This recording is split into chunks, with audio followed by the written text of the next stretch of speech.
Welcome everyone. Welcome to episode 4 of Chasing Passion. My name is Philip Karen. I know that I have most of you for about a minute and a half before you click away from the video, so I'll do my quick plugs at the beginning. If this volume doesn't suit you, you can check it out on Spotify, Chasing Passion. It's the podcast with the picture of the campfire. If you like the video format, just flip your phone up, sit back, get your drinks, chill, get something to eat. We're going to chill out. We're going to hang out for an hour.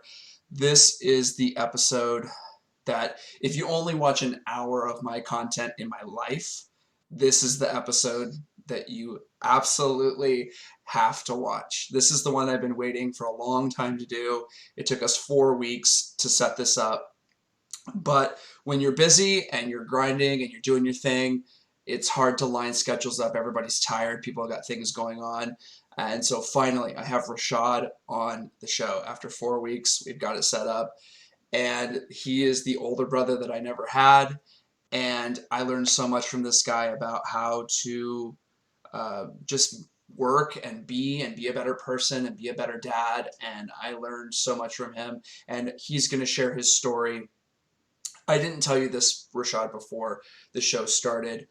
But, you know, obviously it goes without saying, this is your platform and the show can be whatever you want it to be. So if you want to share something, you can. And if you don't want to share something, obviously you don't have to share. So you feel free to share whatever narrative you want to share about your life.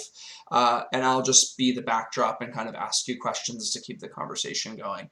So I picked Rashad because Rashad, it's difficult for me to say, but Rashad essentially was a houseman. He would set up tables at the Edgewater Hotel for banquet events, and he worked his way over the course of 11 years all the way up to the Director of Banquets. He worked through a recession. He worked through personal tragedy. He worked while being a single dad, and he did all of those things, and he made it, and he was successful, and he still is successful. We actually switched jobs, so I'm doing the job that he started off doing in the kitchen, and he's essentially one of my bosses now. And so to have him on the show and to see him be so successful in spite of everything else, to me is a lifelong real dream. These are some of the stories. You know, I was really thinking today, every episode that goes by, it gets a little bit clearer for me as to why I'm making it. There are so many stories that I think people feel comfortable sharing with me because I really try not to be judgmental. And I think that these stories are so amazing. And I find myself, especially living in Seattle, with the traffic and the homeless problem and just working every day and the gray, getting really depressed and really cynical. And I see some of these stories like Rashad's story that he's going to tell you, and it renews my faith in humanity because we have such a capacity to endure things that it gives me hope for my son, for Rashad's son, for the younger generation, that they can do better than us, that we can do better than our parents. And so, yeah, I mean, that's why we're doing it. And hopefully there's going to be some people that are going to draw motivation from this, and we're going to do it. So I actually started off with some questions. I have my notes here, believe it or not. I don't always wing it. I do wing it sometimes, but this is serious. This is serious. Yeah, this is real notes. I thought of some fun questions to ask in the beginning because I think that the episode might get heavier later on as you tell some of your story, to kind of make it a little bit more lighthearted and for people to learn a little bit more about you and to kind of highlight our relationship. So some of these questions are going to be really dumb because half of the things that we talk about are actually legitimately dumb, and some of them are going to be kind of interesting. So these have nothing to do with your life story. Okay, so the first question is, I know that you like boxing. So what's your favorite? Yeah, the camera just switched back to widescreen. I think that might be okay. We'll just leave it that way. It's fine. So the first question is, what's your favorite boxing match of all time? Okay, that's a good question. That's a tough question. I would say probably my favorite boxing match of all time is This is a tough one. I'm gonna go with De La Hoya, Sugar Shane Mosley. Oh, that's a good one. I Um, didn't expect you only to say that. huge, huge Shane fan, and to see him actually pull it off and do what everybody thought he couldn't do.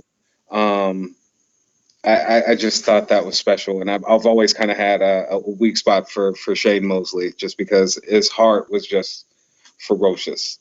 That's fun. As you know, we discuss quite often. I watch Mike Tyson fights pretty regularly. Most of my favorite Tyson fights are probably all of 2, 3 minutes long, so I couldn't say that that was one of my favorite of all time. Yeah. My next question for you is, what are some of your favorite uh, hip hop or rap albums of all time? Like five of them. Um, all right, I'll give you. We'll go five. This is not in any particular order though, No, so I'll take sure. that pressure just immediately. Um, oh crap! So the Chronic is probably going to be just the first one that I'm going to name. That pretty much took over my middle school years, took over my life. Um, that was just a phenomenal album. The album after that, I would probably say, would be the Above the Rim soundtrack. That's still another Death Row album, but it was still huge for the moment that it came out.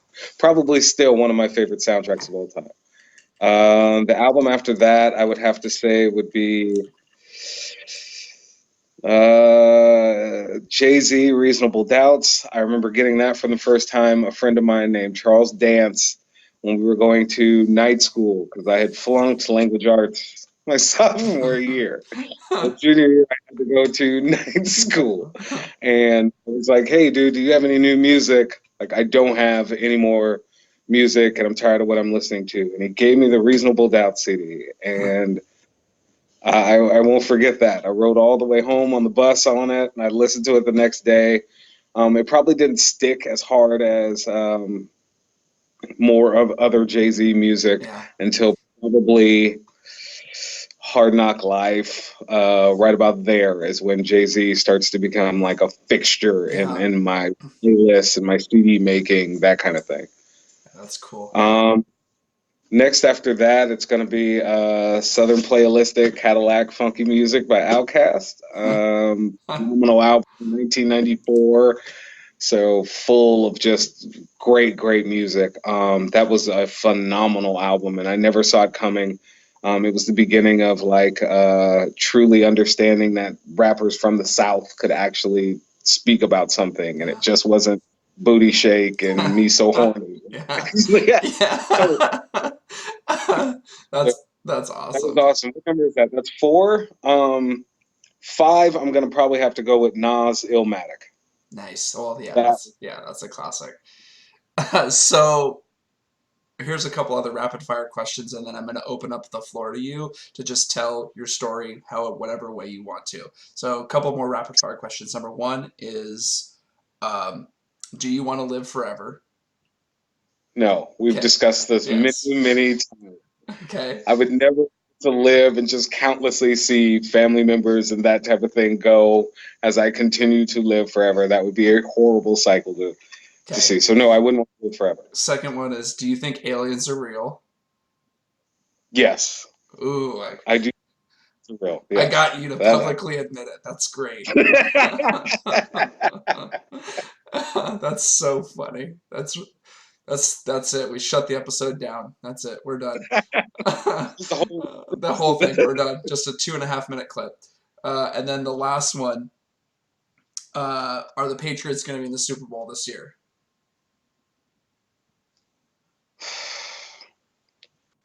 Dude, because I strongly, I'm gonna say no.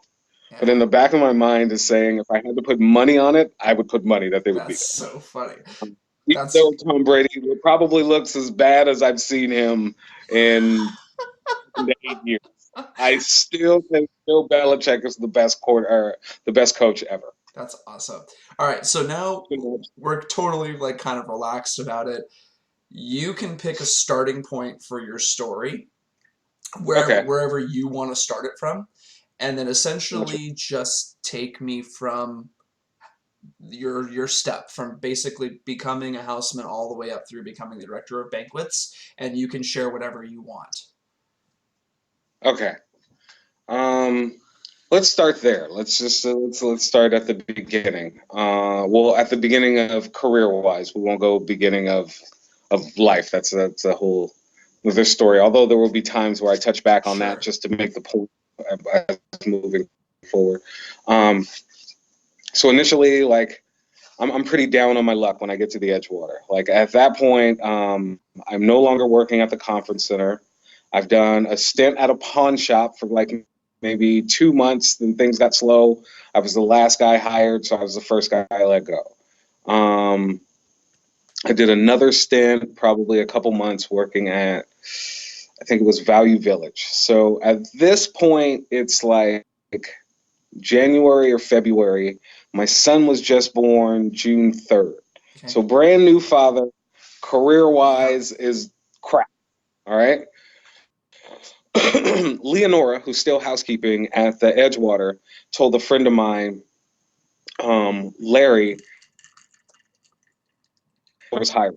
The original plan was Larry was going to go down and get the full time spot, and I was going to go down and get the part time spot. Got it. He didn't end up getting hired for whatever reason. We won't get into that.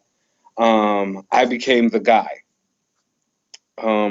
To make a long story short, like literally walking down Wall Street, going towards the Edgewater Hotel, all I'm thinking to myself is, you have to get this job. Yeah. Like, there's this back to making $12.50 from I think it was $6.95, like Yeah. $7.50 minimum wage at that time. So it was like actually getting back to being able to see a grand every 2 weeks. Yeah. You know what I mean? Okay, so I'm walking down the hill, and that's my mindset. Is there's no way I can leave here without having the job. Like, not only do I not want a second interview, like I want to know I have it when I leave Yeah. here. Interview, right? I'm introduced to my boss at the time, who was a guy named Jeff Sankey. You're familiar with Jeff, Yeah. and he was pretty much typical Italian guy. Typical Italian guy and black people kind of like our frame of thinking is the same. You know what I mean? Like there's slight differences amongst things, but we see things to the simplest terms. All right, like we're not looking at running around the bush. We're looking for the most direct way. So I was really comfortable during that interview because his questioning and him dropping f bombs and things like that during the interview, it puts you at ease, right? You Yeah. understand that with someone who has flaws, so it makes you a little bit more open to showing that you have a flaw, or that even your comfortability is with those of flaws. Yeah. um so I pretty much nail it, dude. And he puts a BEO in my hand and was like, how would you set this room based on that? I told him how I would set the room. He was pretty much like, dude, you're gonna get this job. And I achieved my goal, right? Like I went in there, I made sure to leave that place knowing that I was going to have that job. Um, they were incredibly short staffed. Like I think at that point they had three, but two of the three were leaving, so it was going to leave me and another guy, and he was still hiring. Got it. This is June of 2007. The reason why I'm saying that is because that was a record year for the Edgewater as far as banquets Yeah, goes. that was a busy year. So we were crushing it. All right. Crushing it so much so, if you can do the math, my very last paycheck of the year of 2007, I had more overtime than I did regular hours. My check after taxes and everything was 2 grand off of 12.50 an hour. So Wow. I absolutely killing it. Like if they needed me to come in for whatever reason, I was coming in because I had dug a hole, right? Like if I had gone from crap job to crap job, like you're kind of digging a hole. So in order to catch up, um, I had to take on every single amount of hours that I could just to kind of get us out of Right. that hole. Right. At that point, you're a new dad, and it was like that's what kind of woke me up as far as career wise, was going home and seeing two people that are absolutely dependent on me. And it was different, right? Like Yeah. if you're by yourself and you're doing it, it's easy to cop out. It's easy to talk yourself out of not succeeding. It's harder to talk those who deeply believe in you that success is just something that's out of your grasp. Yeah. So um, you do what you have to do, dude, and I grind out. Like I said, with my check being that big, it became a huge, well-known thing amongst the hotel that my work ethic and how hard I worked was something of common knowledge. Let's see. Pa- How do I say this without wrinkling feathers? yeah. Um, Pause for a second because your phone, your the audio's good, but oh, the video is slowed down behind your audio, and I don't want it to be super glitchy. I don't know if it's a reception issue or what. I want the video to catch up. Hold are we on. there or no? You're almost there. Why don't you try talking again? All right. Now? Yeah, Yes? No? it's still like one. It's fine. We can keep recording. It's still like 1 second behind. The audio that's coming in is perfect, so it'll definitely be good for us for the podcast version. But the video for the last like 30 seconds has been like kind of delayed. I don't know if it's a reception issue or what is going on. Try it. Try it now. Okay. How are we looking now? Still bad. Why don't you try moving your phone for just a second? Do you have good bars there? Yeah, I got pretty good bars. Plus, I'm on Wi-Fi. Oh, you're on the Wi-Fi too. Yeah. So let me see here really quick. I just don't want it to be my side. Make sure that this is all good because we're getting to the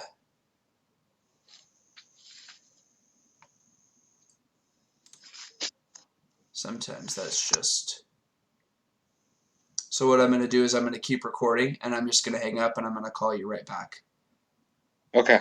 to try to clean up the connection. Sorry guys, we're going to try to get him right back here. Sometimes there you go. Sometimes it's just a weird funky connection, so that's much better.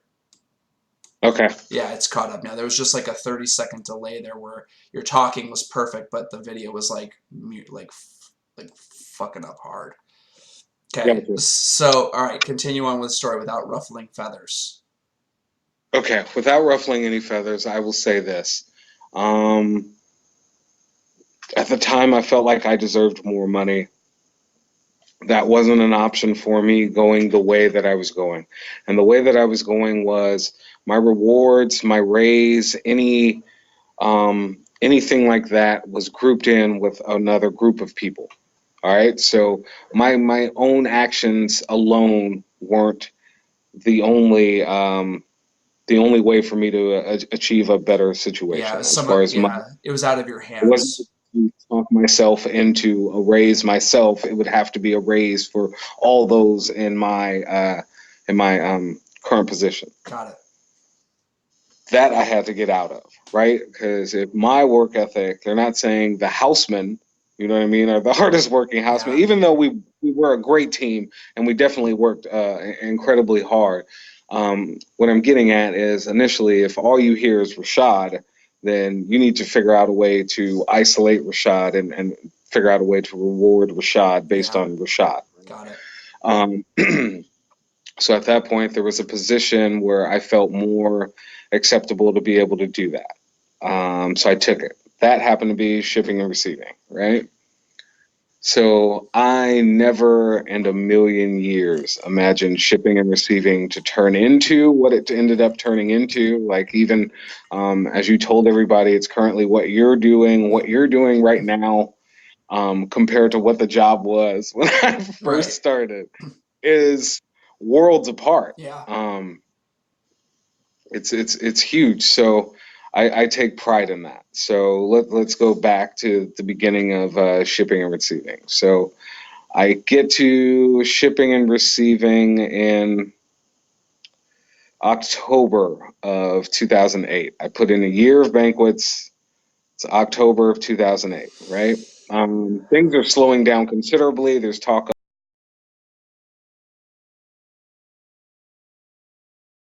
It became pretty routine, pretty basic, pretty simple.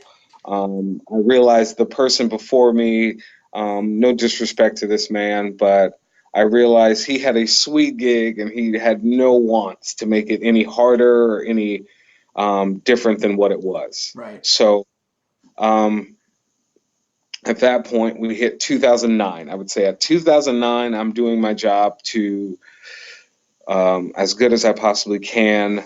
It's literally the absolute most boring it could possibly be, and I'm suffering. Then I start to see HR and our company as a whole start to lay people off because of how slow it was. Right.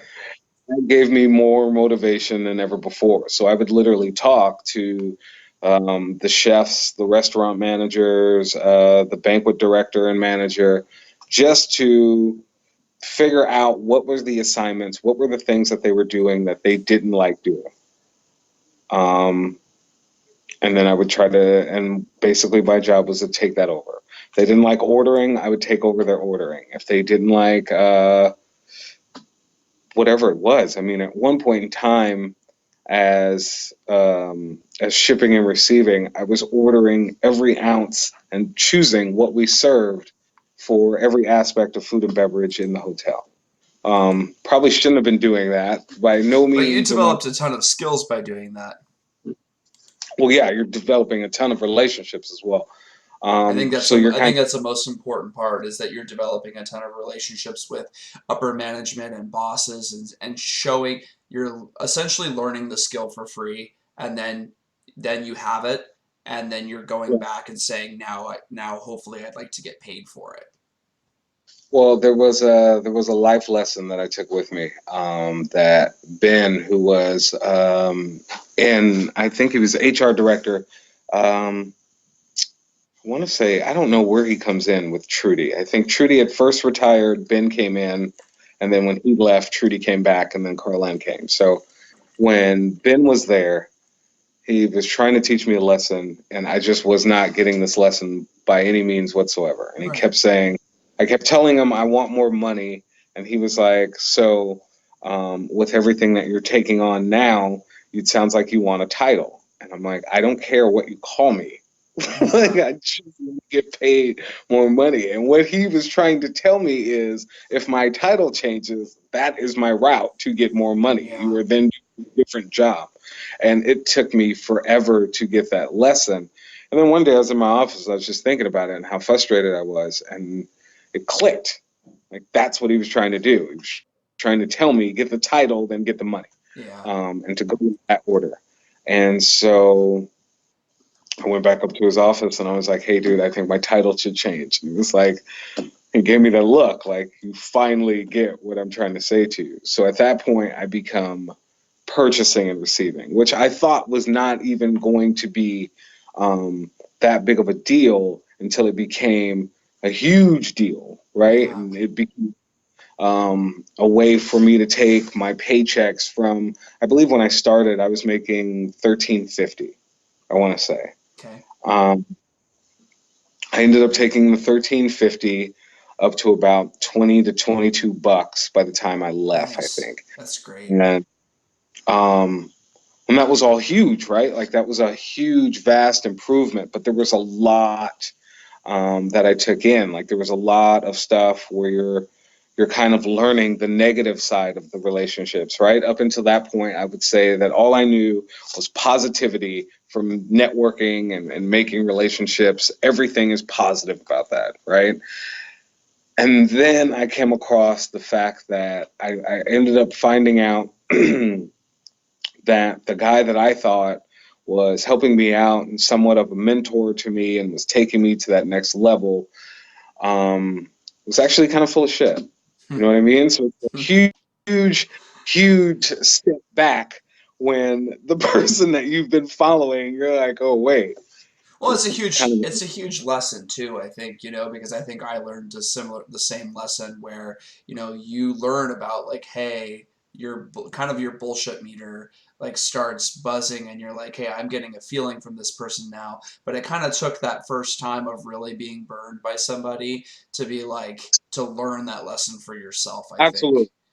Absolutely. You're gonna have to go through it to learn it. Like initially it was like, oh, I think my spidey sense are tingling, right? Yeah, And then it's like before they end up leaving, it's like, dude, every time you're around, webs are shooting out of my hand.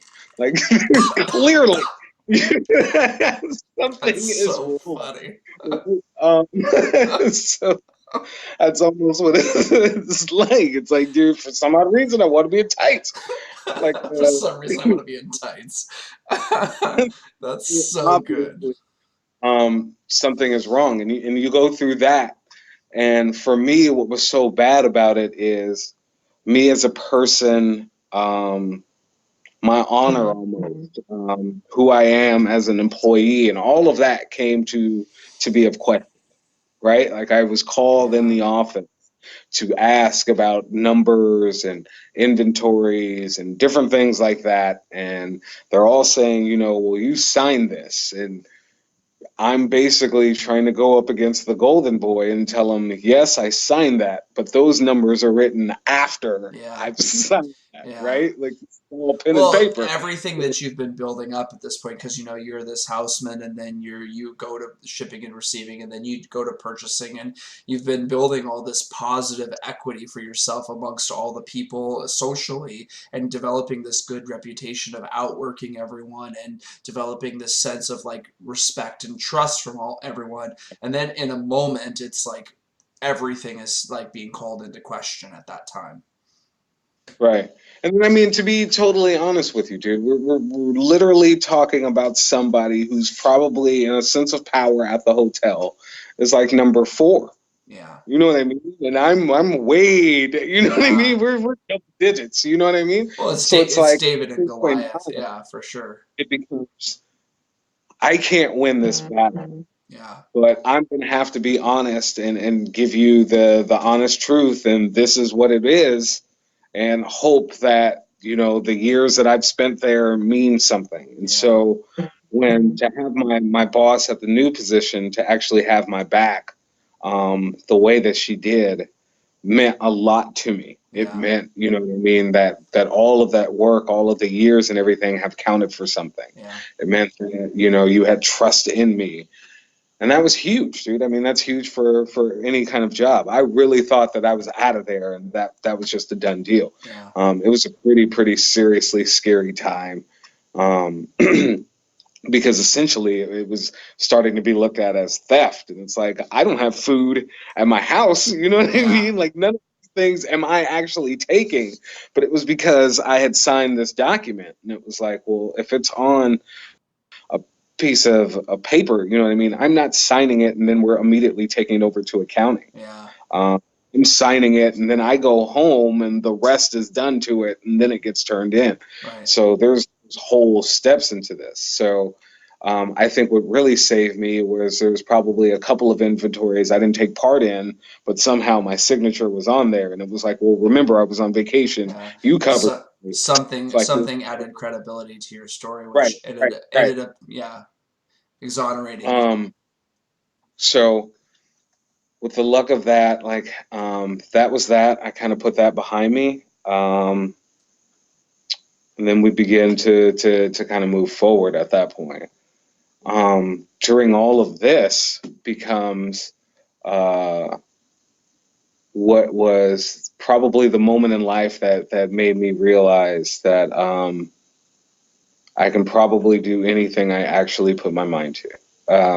And I say that because right about at that point of the first negative separation and the first negative experience and having to almost explain and almost verbally prove myself as being like not what someone else is trying to depict me to be, Yeah. I go through the toughest moment of my life at that point, right? And that starts out with me doing an inventory, funny enough, um, and literally in the middle of inventory. And I cherish this because it was the one thing that told me um, that what I felt, what I was in, what I belonged to was absolutely real.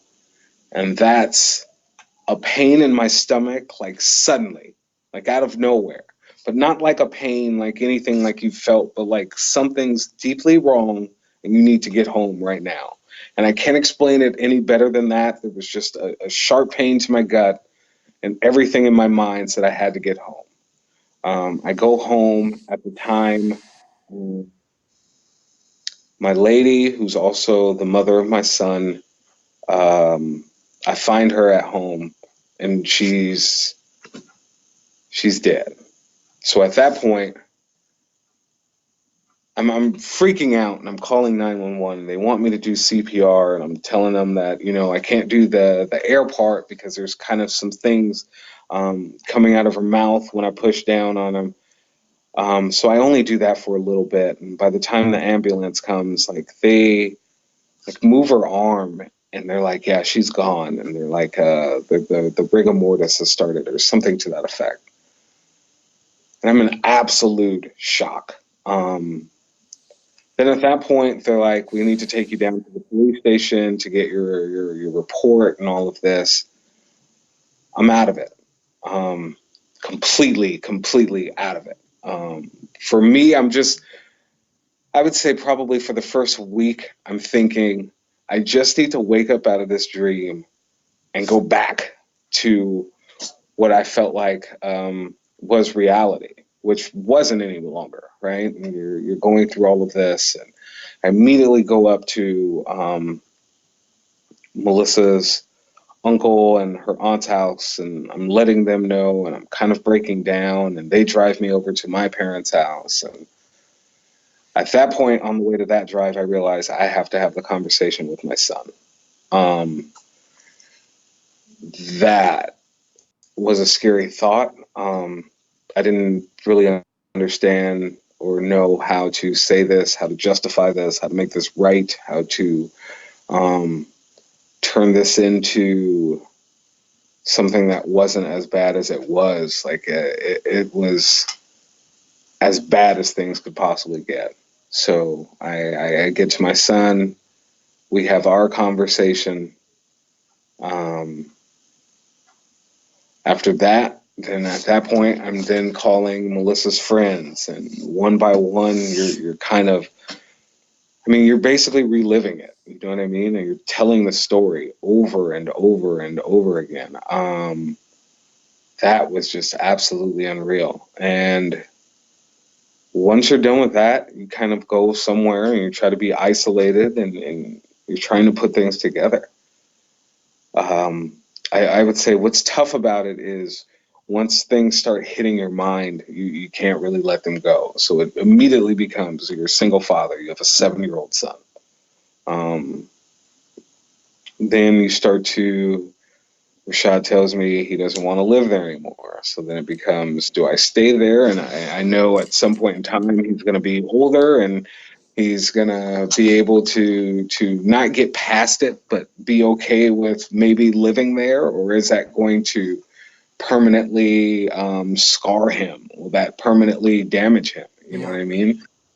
I chose to leave, so I ended up getting another place, and we end up moving.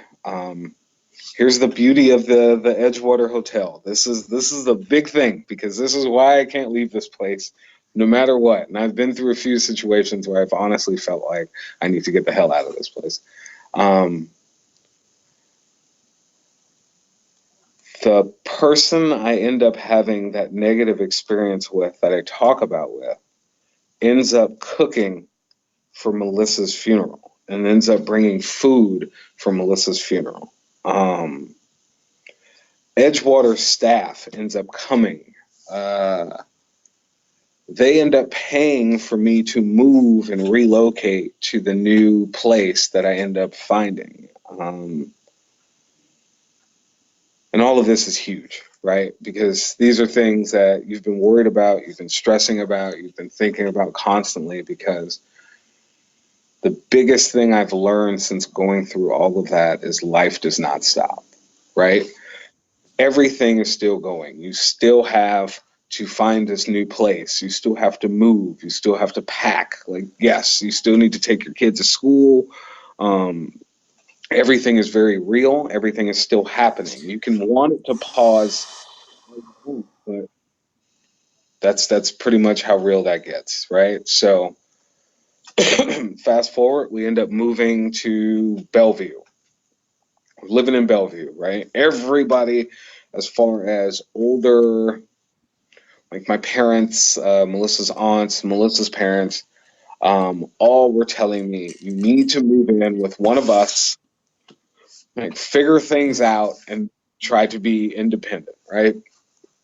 Not me. I'm tough. You That was good. That was a great interjection. You know, that was like a really long, like heavy section, and I'm really glad that you shared that. And I mean, I would only pause you for a second to say, which, by the way, thank the gods that the video feed was great, and I captured all of that, and it was perfect. know, all I've done is I've taken it off of Wi-Fi. This is Some just LTE. sometimes that's it fixes all the problems. It's been great since you did that. Um, so I mean, I don't know. My question to you is this: like, I remember that time, and I can connect with what you're saying because there are times where I get really frustrated with my job, and we talk about it a lot because that's what people do. You know, they talk about their frustrations with their friends with their job, but there is a certain sense of family that comes with working there. There is a certain sense of like loyalty where the people that are around you, that you trust them and that they love you and that they have your back. And I would say that my question to you is that in spite of that happening, you have been successful. What was it about that situation that made you not give up and just like take some backwater position and just like be, you know, in your grief and like just like not ever really recover because it's such a terrible thing that you had to go through that a lot of people who don't have the mental fortitude that you have would have given up a long time ago. Um, it all kind of goes back to I hope hopefully everybody remembers me saying having a family, coming home and having people who are dependent on you is what woke me up. It's what got me out of my massively huge knucklehead stage of my life, um, which surprisingly was about 10 to 25. Rashad goes hard. But it was that.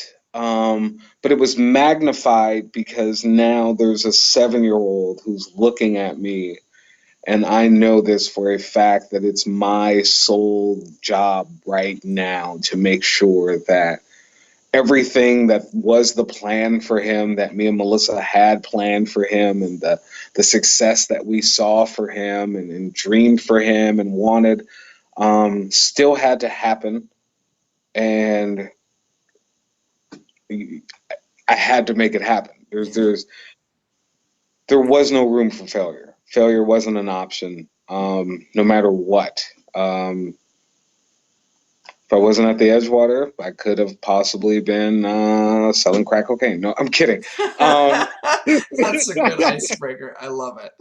no, but that's it. That's literally what it was. I was able to start to progress and to start to succeed out of that, off of a sheer thought in my mind that you can't fail.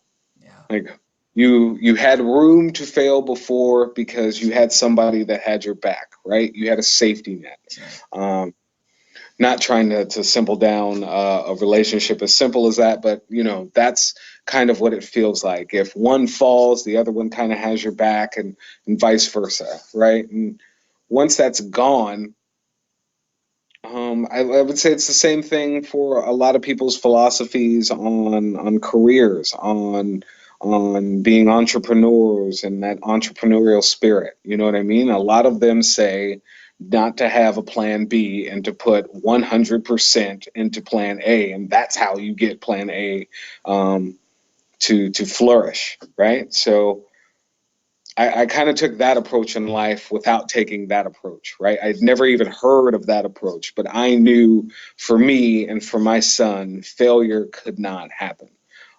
I'm also paying 2 rents. So uh, It helps. things are getting, things are getting very, very serious, right? So at this point in time, what I am making, I realize it's not gonna cover, right? I've got a lot of people looking out for me, so I was able um, to have a lot of money in savings, but it didn't take me too long to realize, hey, to get through a month, you're having to dip in savings, Yeah, right? Like you're not adding anything in there. You're having to take out periodically for little odds and ends because what you're bringing in is not cutting it. yeah, At that point in time, that's when Seattle kind of went through the largest rent price hikes I've ever seen in my life, yeah. right? So my apartment at the time was like 1380. A lady literally looked at me and gave me a piece of paper and said to renew, rent was going to Uh, 1650. And it's that's like unbelievable. I can't do that right now. You know what I mean? For me, my always my uh, the goal was to be able to pay all of rent and still have money left over from one paycheck. Yeah, That clearly wasn't happening if rent was $1,600. yeah, Um, I was also having a very hard time with the whole healing process. The whole recouping process was a very, very tough process. Considering I took this incident happened New Year's Day 2014. I was back to work by February 10th, 2014. yeah. It's, That first, am I, that first month that I had off, that I took actual time away, ended up being, it was a lot of time of just being in the apartment, laying in spots where we were used to lay, or laying in the spots where I yeah, found, like, it was a truly, truly dark, dark time. Then because of a lot of the mistakes I'd made in the past, as far as just being a really shitty guy overall. Like I was very much so a womanizer and that sort of thing. So all of that guilt kind of played forward, and it became, yeah, is this happening to me right now because of the way that I was? And I will say this, even to this day, it's still hard for me to shake that thought and for me to rationalize that and make that not what I feel like it is. I yeah, still feel like the sins of my youth kind of punished me in my the later years. Well, not later years. I'm only 39, but you get what I'm saying. yeah. I understand what you're saying. Um, that's kind of that was kind of a big deal for me. There were also moments where, like, I would have Rashad ready. I've made him breakfast. I've got him ready for school. You know, I'm taking him to school, and I'll tell him, you know, go downstairs, sit by the door. I'll be right there. And I end up sitting on the bed, and I'll start thinking about, you know, the past and times that I had with Melissa. Rashad will come up to me and be like, "Dad, are we leaving?" Like, you Yeah, know what I mean? It's been a gap of time at this point, and I'm literally like, "What do you mean?" Like, it's only been a couple minutes. Like, we'll go. And I look at the clock, and what I thought was 7:30 has now become a quarter to 11. You know what I mean? School's in session. Things are already have happened. So at that point, I knew I needed to talk with my parents, and I knew, like, what the plan had to be. Was it had to be, you have to get help. So you have to take a step back from the social side of your life, and you're going to go back with your parents, right? yeah, Um, but this ended up being the biggest savior of my career, probably of any move that I did, because it allowed me the time to put into my career. Um, but it cost me time with my son, right? And that's the gamble of life, right? And I'm doing it probably the wrong way, and um, in the sense of how much time I have to give to also get the paycheck that comes along with it. Um, the other sides would be management or positions that are creating money. I manage the creation, so If you manage the creation, that means you put in a shitload of Yeah. hours. No, That's the it's totally. lesson of that situation. I'm glad that you ended up bringing that up because I think that this is something that you and I talk about a ton where we do often talk about, for me, it's the commute, an hour and a half each way. And an 8 hour day for me turns into an 11-hour day. And I'm losing all this time for my son, but like I still need to push forward and I really want to be there for him. And for you, it's the same thing where you're like, hey, I'm the boss. Like, if everyone else can call in and not really worry about it, and I have to make sure that things are happening and moving and shaking and that the ball is rolling, and finding that balance between like responsibility and then being able to spend time with your son, and especially for you, because you're his dad and like you're what he has left, and so I'm totally empathetic to your situation of like, what is the balance and how do we achieve that balance of like being able to be consistent but also at the same time making money, because you have to have the money in order to do anything that you need to do. So Right. I'm totally empathetic. And I mean, you're talking about being in a city that literally started growing and started raising. It almost became like, holy crap, like I can't afford my city where I grew up. Like I cannot afford to live there. Yeah. So you're immediately looking around and looking at where you can live, and you're trying to still work where you work, and you're trying to have the smallest commute as possible, and you're learning what's really worth it is to probably expand your commute a bit, and Yeah. that's probably going to be a happier place for you to end up laying your head. Yeah. Um, so while I take the move at my parents, while there, I would say probably within the first year of that, the lady who was the assistant banquet manager pulls me to the side and she says, I'm quitting. I'm going back to Eastern Washington. I think you should do this. I think you're probably one of the only people that can work with Sankey and actually um, have him hear you out and to actually have compromise in the office rather than more of like a dictatorship, is what Interesting. I would call it. I I didn't take it seriously initially. I didn't want management for probably the reasons I bitch about management. I knew it was going to be, I knew it was going to be a lot of time, and I'm a single parent. And at that time, I was very, very stubborn and did not at all want to take away time from my son. Um, the more that I realize that my son is with family, and if you don't do it now, then what does it look like to be 40 something years old trying to climb the corporate ladder? Yeah. And that scared me more than missing time with my son. And I figured if I make that time valuable and I make the most out of that time, it'll take away some of the guilt I felt for not having as much of it. Right.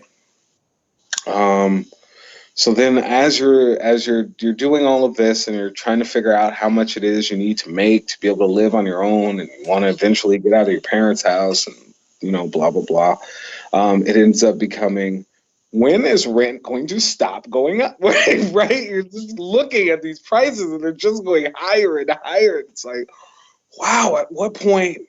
Right. Um, is it going to go back down? Like they're constantly building apartments. Like at some point they got to compete with each other. And then it's not that, right? It's like none of this is happening, and there's more and more people moving to Seattle, and it's like, okay. I end up sitting in my room one day, and my son was asking me what's going on, and I was like, Dad has to figure out a plan to double what he makes.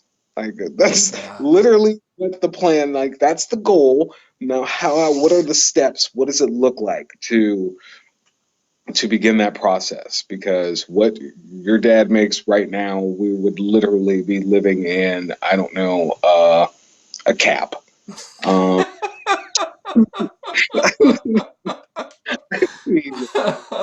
That's that's so that's so terrible and funny at the same time. It was all right as far as me living at my parents, right? Like the money was fine then in that situation. And my parents were more than okay with, hey, whatever time you need. So it wasn't like there was pressure there to get out. But um at that point, you've been out of the house for so long. You have so much independence. You have so much pride, so much ego, that you're honestly you're thinking about it. And at that point, I decided I needed to get into management. This was going to be my opportunity. This was probably going to be the best opportunity because I could um, potentially get promoted to a position that if I was going and actually applying at other hotels, they would be laughing. Like, Right, there's no way from purchasing to a banquet manager. Like, right, that doesn't make any sense. Like, how do those skills even transfer?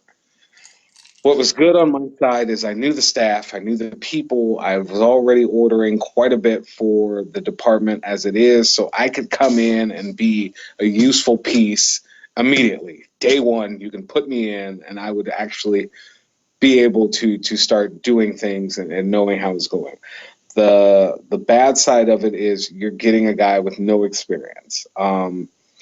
My real negatives on that were I'm used to getting it done, right? As purchasing, I work by myself. I'm right, responsible for my schedule. Now you're working with other people and you have to deal with all these different personalities. right. That was a hell of an adjustment from working by yourself, right? I'm used to putting on my headphones, doing what I got to do, and that was that. And this time it's like, no, take the headphones off. You actually have to listen to like they're not robots. Like you're Right. actually gonna have to human being and speak with them. Um, so that was tough. And there were so many times where I've heard, oh, we can't say it like that.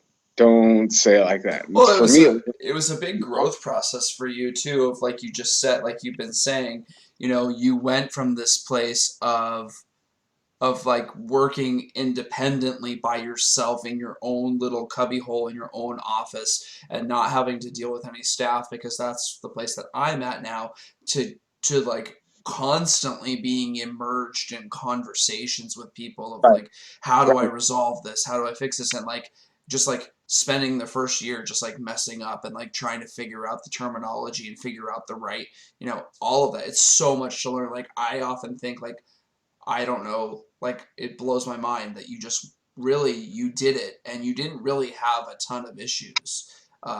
So that's a credit to your well, own I would say skills. this.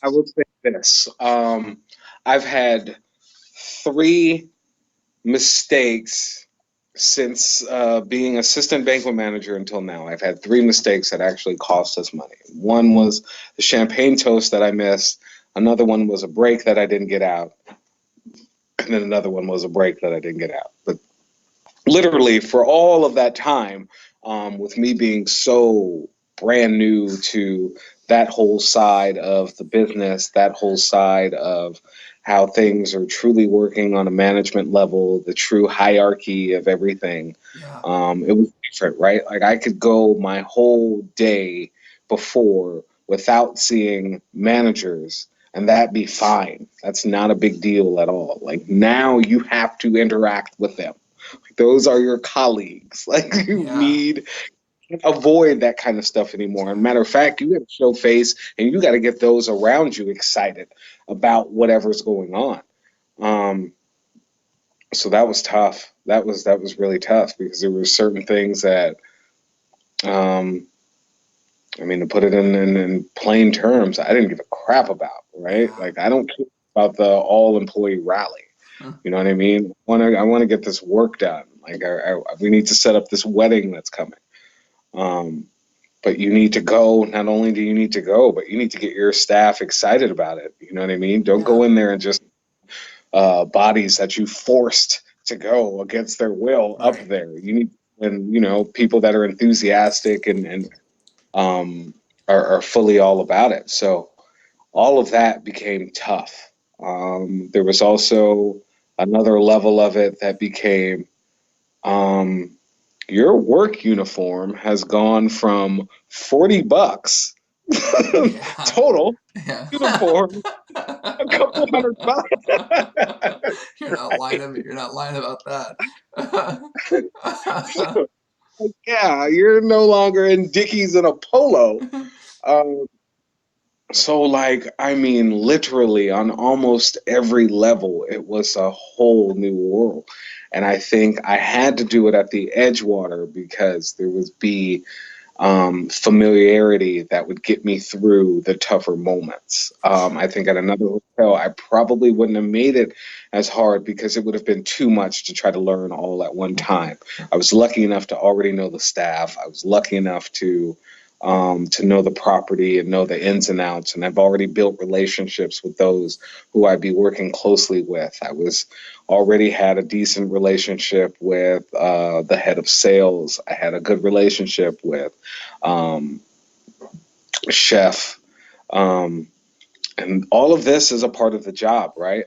Just as much as you being able to complete the assignments is your relationships with those that assess the assignments. Yeah. So it became a matter of me wanting to seriously make this goal happen and figuring out what does this job look like? What does this job look like being done successful? Because realize the person that I'm learning from, I'm being told they do not do it right. And we are upset about the way that they're doing it. So while you're learning from them, make sure you are being able to separate the stuff you should be learning from them versus the stuff, and it's like, if I don't know any of it, how do I separate what's Well, good and what's bad? that's what I find so funny about the situation is that all of the things, with all things considered, like if you looked at the story on a piece of paper and you didn't attach a personality to it, you would say like this is going to be a total failure. Like just from on paper, you're going to have somebody that Let's have this. Let's just to put icing on the cake. A week after my training, my boss who is training me has a stroke, passes out. He is gone for a month. yeah, and I'm you're just now in. by myself. But that was what made me, right? That was the point of I could either have it make me or break me. Yeah. And that was a point where it made me because I had to make it work. I figured it out as far as the duties, how to assign, how to do the schedule, all of that I figured out how and learned, but I learned it my way. I wasn't learning someone else's system. I was creating a system as I was doing it. Well, you And for also me, that's going to be the best way for me to learn. yeah, you also like there was a certain sense of ownership that you had over the thing because you were uh, doing it on your own. It was yours. The fact that you weren't learning someone else's system, like it was all your work, and you got to take the responsibility of the work for yourself. So it definitely added to your. I would say it added to your desire to like do it the right what you felt was the right way because you had some level of control over that after he had had a stroke. Absolutely. Yeah. Absolutely.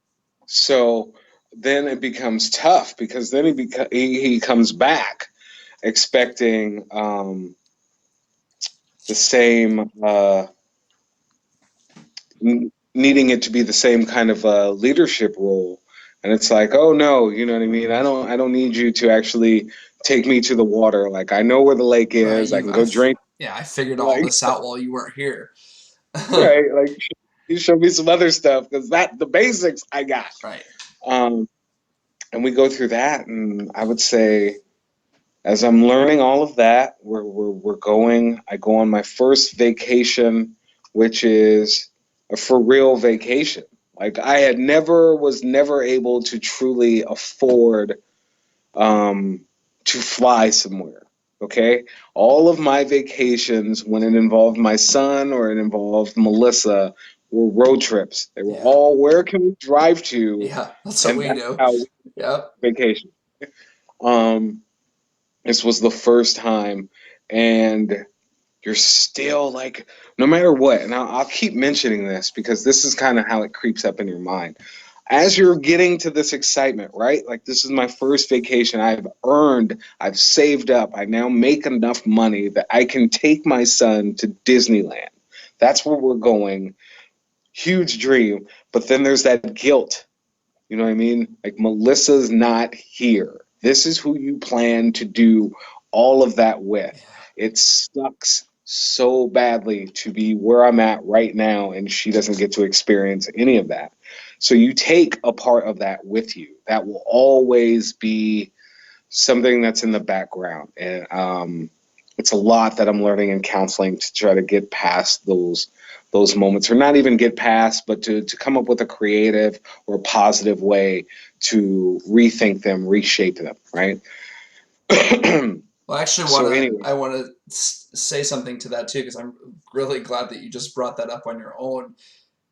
Because I've done a ton of counseling, and you've done a ton of counseling. You're in counseling.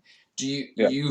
there's a big stigma, and I think a lot of it is ego for a lot of men, especially men that I know, where they don't want to go do that. Do you find that counseling has been helpful for you? Um, I will put it to you like this. I was probably like the men that you're referring to initially. And I felt like a real man can man up and he'll be able to deal with any situation. You just need to man up, grow a pair. You know, all of the cliche sayings that basically all mean the same thing. But I found that there are some parts of life, some elements of life, moments that I don't give a crap who you are. They're going to knock you on your ass. And not all of us are going to be able to get up from that on our own. You know what I mean? I liken it to like a NFL hit. You know, there's some tackles where the guy pops right back up, right? There's some where he takes a little bit longer, but he's able to get up on his own free will. And there's sometimes where a medic has to get him up off that field. Yeah, That was a moment where a medic had to get me off that field. yeah, And for me, the medic is counseling. That's the only way I would be able to stand up on my own 2 feet. Um, I was really, really going through just rough times and not being able to let go of past mistakes, and the whole thought of past mistakes being the reasoning for this. And even when I get there, then it becomes, well, then why is this happening to Rashad, right? Um, so you have to turn all of that into a positive. You looming in negativity will just keep you there, right? And nothing good comes out of negativity. You're just wallowing in your own sorrow. And I've done that for a couple of years, and it got me absolutely nowhere. Like, I mean, literally, absolutely nowhere. I didn't move socially. I didn't move financially. Nothing happened. The only difference is now you're older and you're going through this. I had already learned that from my knucklehead stage in time. right, Like, just standing still only makes you behind. You're going to get the lesson, but you're going to get the lesson when everybody else who's around your age is way up here and you're trying to play right, catch up, which is right. what I was doing essentially. Um, so it becomes a matter of, we're going to get this done. So the vacation happens. It's great. It's my son's, forgive me, eighth birthday. Yeah, Uh, It's his eighth birthday. I have him in the hotel. They put decor up. I put it up on Facebook and everything. Just a lot of my Facebook posts when it has to do with Rashad is trying to get Melissa's family to be a part of it, or to yeah, see, trying to share that, right? Um,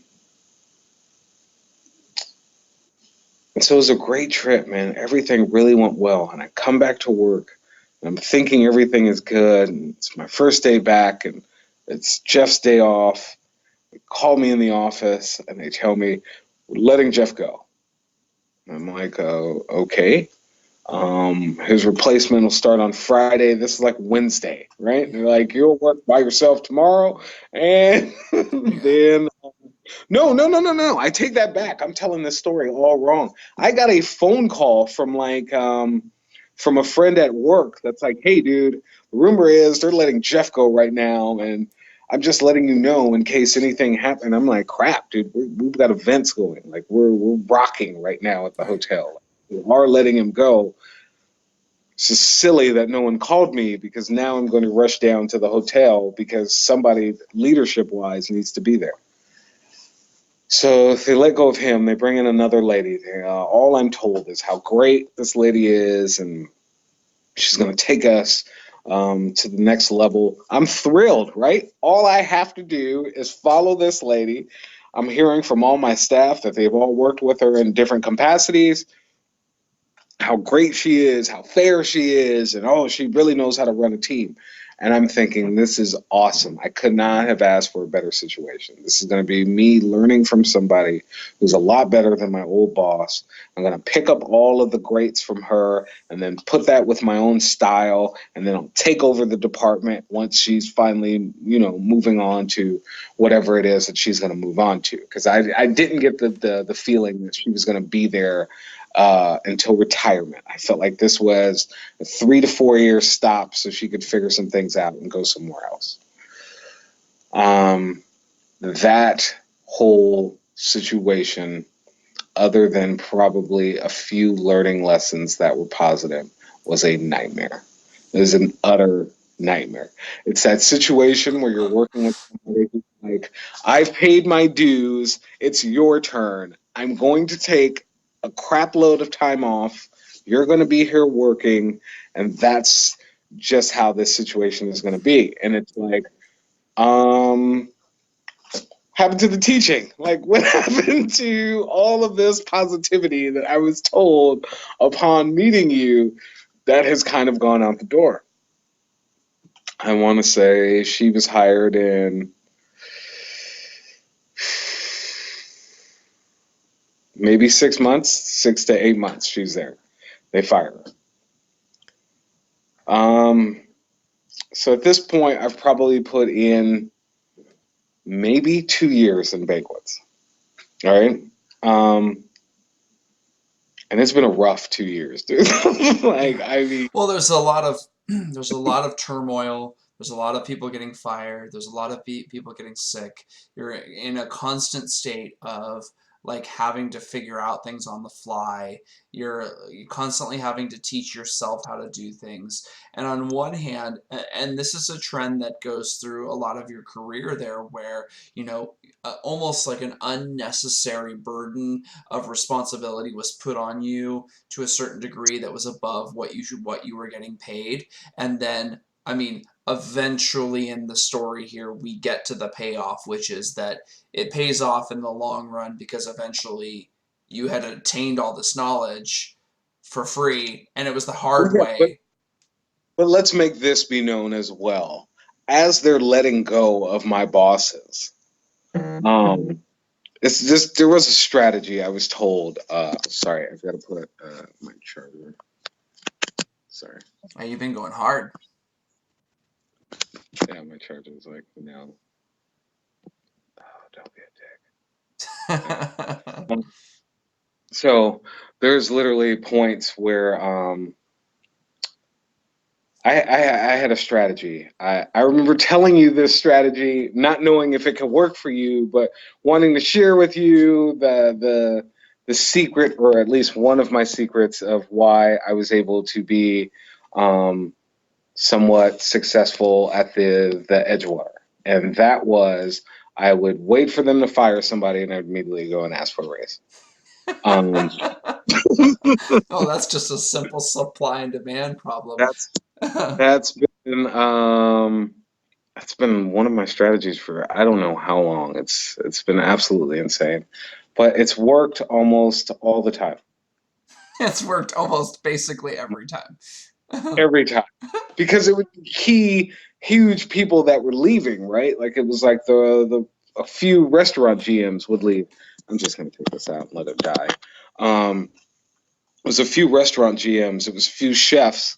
But at that time, I was ordering so much of the food I could possibly make it almost a seamless transition to where that person can be focusing on something else initially, being hired on and being acclimated, and they wouldn't have to worry about their wine program, their the booze, any of that, that would still go, and it would go right on track, and they could focus on other things because we were so short, because they were running it so tight, because we're still not fully out of the recession at these points. You know what I mean? Yeah. So I would wait for those managers to get fired, and I would go and I would get paid, and I would do this from literally from purchasing all the way on up.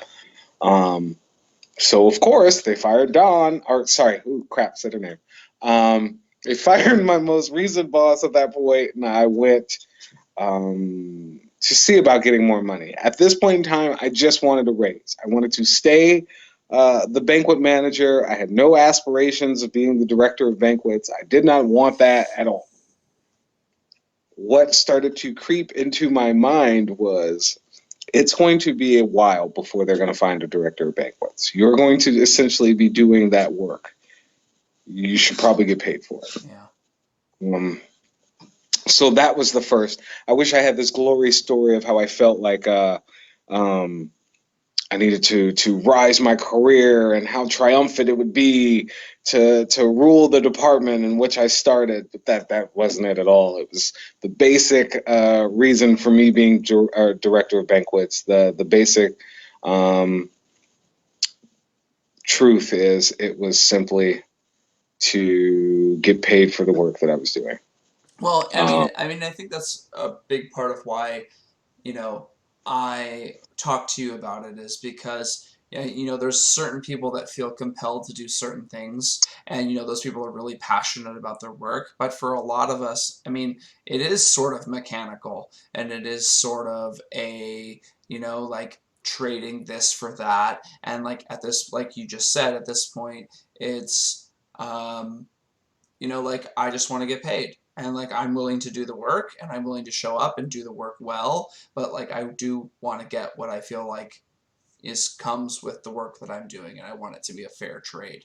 Um, Absolutely. so Becomes it's these are like the like my foundation is built on that. Like, I've always been taught my road is always going to be harder for whatever reason, for my raise, for whatever reason you want to put it in. I was always taught that my road was always going to be harder. So as I'm going through all of this throughout my career, where it's a harder journey for me to get to the promotions and get to the reward, it was always, I felt like, a tougher road. I always felt like that's how it was going to be. You know what I mean? I yeah, took Easy Street as far as I possibly could. Like, right, I took Easy Street literally to the point of, all right, dude, it's going to be like a huge jail sentence, or you can get your shit together and stop getting in trouble. right, And I was like, okay, I literally have to start getting in trouble, and I need to figure out a positive way to make real money and all of that. And that kind of what starts me to being hungry enough to start actually looking for the work. But I expected that road to be hard. sure, At that point, I had seen my friends with decent success. At that point, my friends are then making 40, 50, $60,000 a year, right? Because they're getting out of school, they've yeah, worked for a couple of years, and they're finally getting those promotions. And you're at the beginning. You know what I mean? You know how hard it is in 2007 to be a houseman at 27 years old? uh-huh. It's fucking tough, right? Like, it's like I'm making 12.50 an hour, and other people are talking about what they make a year, and I can't tell you that until my last paycheck of the year. You see what I'm saying? That's It's like, it's totally true, um, but it's also quite humbling. I would say, how much do you have left on your phone? What percent do you have left on your phone? like 27. Oh, you still have a lot. Um, okay, so where were we at? So then you made it. So then you got the money they gave you the intern position. Okay, well, let's go back. I had to fight for this position. That is why I hold the position. Um, I make jokes, I make snide comments and things like that, but I think it's also very well known that I actually care about what I do. I actually care about my department. My goal was to fix this department That is still my goal. We are in probably what has been the toughest time I've ever been at the Edgewater right now. And that goes over the recession, over watching people get laid off, because then I could think for a bit and I can get myself to a plan or an idea that I feel like will get myself out of it. This is the first time where it has absolutely nothing to do with me. So that's worrisome within itself. But at the same point in time, that was my goal, right? Like, and I should be able to achieve my goal. There's been nothing but quite a few people, family, friends that are like, "Hey, you need to get the hell out of there and go to something more stable. You're a single parent. You know what I mean? Rashad needs you. You need to have more time with Rashad. Why are you still there? There's way too much of a demand on your time and different things like that." Yeah. I have remained loyal to the Edgewater because this was the plan. This was the company that gave me the opportunity. And to a certain extent and to a certain point, that's just a big deal. That meant a lot to me. So that was something that I would work towards. Yeah. So I would say a couple questions left, and then we'll wrap it up. We've been doing good. We're like I'm looking at the time right now, and we're like an hour and 20 minutes. So Yeah, yeah. that's good. You like that was like a lot of stuff. I would say number one, now that you've just been talking for the last hour and a half, and you've been thinking about the whole journey that you've been through, what are some like insights or life lessons, or like what are the meanings that you derive from the story that you were just telling? Um, I would say the overall point is this. You should always find motivation in something. Um, Whatever there is around you, but you should be looking for that, or as cliche as it sounds, the bright side in every situation possible. Because sometimes it's not a matter of finding the bright side or finding optimism. It's just the win ends up being to not be thinking about the negative, right? You're so busy looking for the positive that you're at least not thinking on the negative. Right. And sometimes that's the win, right? You're Yeah. not going to find an answer, but sometimes separating your mind from um, the negative and the misery is where the win is. Yeah. And um, what else did I learn? I learned that all of those dumbass cliches that we've been being told since we were kids, there is absolutely truth to them. Misery loves company. You know what I mean? Like Yeah. all of those kind of things. There is absolute, excuse me, truth in all of that. Yeah. Um, and it's about how you look at it. I learned that positivity always wins out. And I know That's that sounds crazy, but my reasoning for that is the ability to always stay positive is the ability to um, not allow someone else to be in charge of your defeats. Yeah, well, I mean, this is why I think that I love you so much as a friend, is because we both are the same. And we're very cynical in our own way, and we're sarcastic, and we like to talk, like we like to unload our burdens on people. But like once we do that, I think underneath the surface, there is a level of hope and a level of optimism. And I think part of that has to do with we endured some of the same similar things together, and we both have kids. And so I really relate to you in that way. But Um, you're probably the first white friend that I've had that had a similar upbringing with me, that you were raised by a single parent. Like that's always kind of what has been yeah, the divide as far as the diversity of my friendships, right? Like it's always been when it comes to the root and the foundation. My brown and my black friends were always able to relate a little bit more, and you were the first person that looked like you that when I told my childhood and he told me his, it was like, wait a minute. So you actually have um, that same story, that same foundation, similar to mine, because I think it's a world of difference to go from a two-parent household to a Yeah. one-parent household. Yeah. It's 100. a world of difference, and it's something that I think about, that I've already been in, and it's something that I think about because I'm on the different end of it now. Yeah. I mean, it's definitely, at the very least, it's a very humbling experience, which actually leads me, I have three more questions for you, All and right, then you're done, and then you're free, and you can take a all right. deep breath, and it's gone really My well. goal is my goal is at some point in time for there to be like a demand for part two. Oh, there definitely will. No, the next one we're gonna up the ante. We're just gonna go straight onto Twitch, and we're gonna go live, and we're gonna interact with the audience, and we're gonna do it live with real people. Um, so Okay.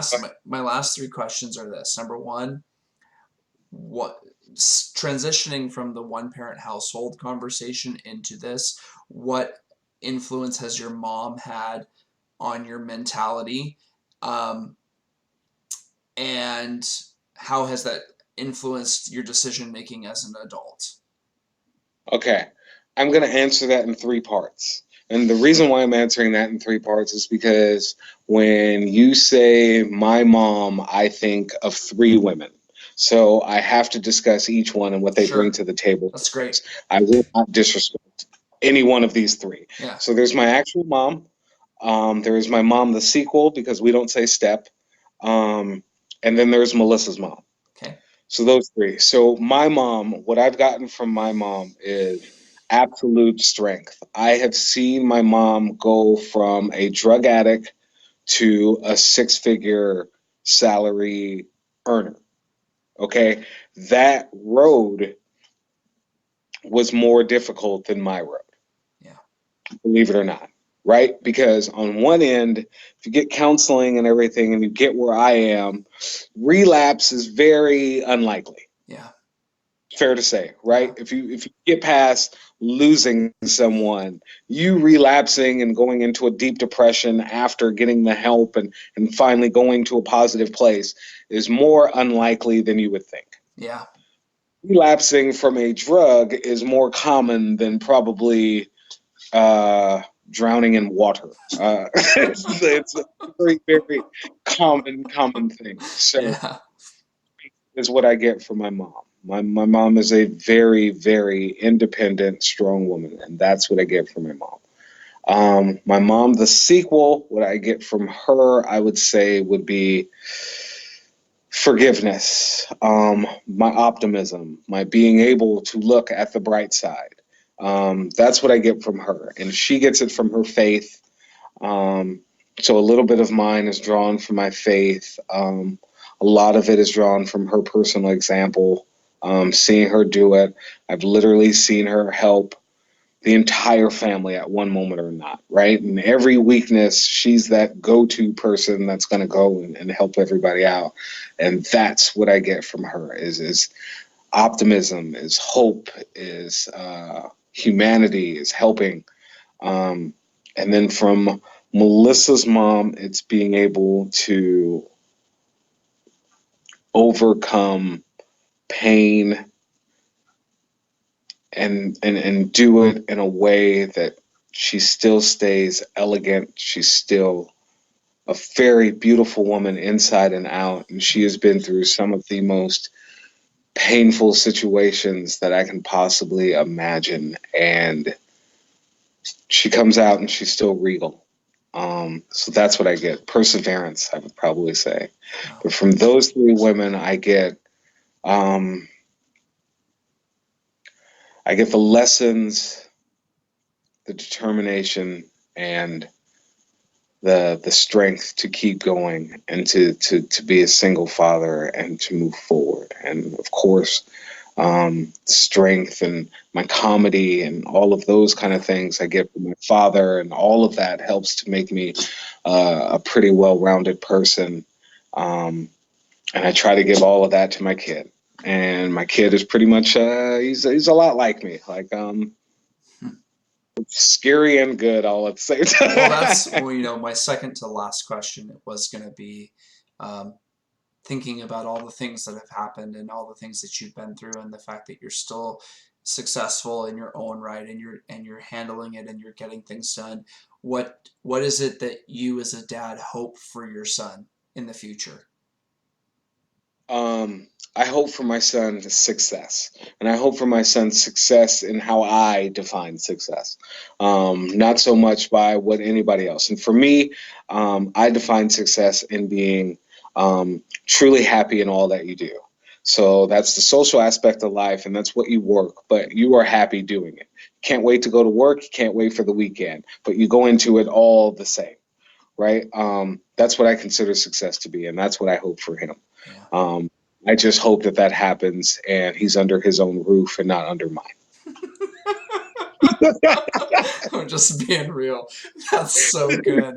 So then the last question, because it's been, you've given so much, and there's a 0% chance that, I mean, this is definitely going to blow up. This has been one of the most emotional stories for me to relive it as you're telling it, because I was around you for a lot of it, and I remember people coming forward and trying to be supportive, and like how you were just hanging in there, and like there were days where you were like, you know what, I'm not really that great, but I'm just getting through. And so my last question to you would be, if you were to give advice to a stranger, uh, who was 14, 15, 16 years old, that wasn't your kid, who had gone through a personal tragedy, or who was struggling with some sort of adversity, what advice would you give them? Find an outlet. Um, you whatever that outlet is. Mine has shifted and evolved as the years gone on, right? Initially a great game of Grand Theft Auto because I was just so angry inside, you know what I mean? Yeah, Like I do to the same thing. in somewhat of a reality setting and being able to do whatever it is I want. And a lot of that was just destruction, but it was just an outlet. It was an outlet to get some of that negative out. And you have to have that. What I would warn that person with is giving your outlet too much power. Yeah. I've also been in that situation. So you want to use your outlet as needed, but don't abuse your outlet. You know what I mean? Because a lot of times your outlet could become some pretty hard, like drugs or different things like that. Your outlet should be less time than your productivity. Yeah.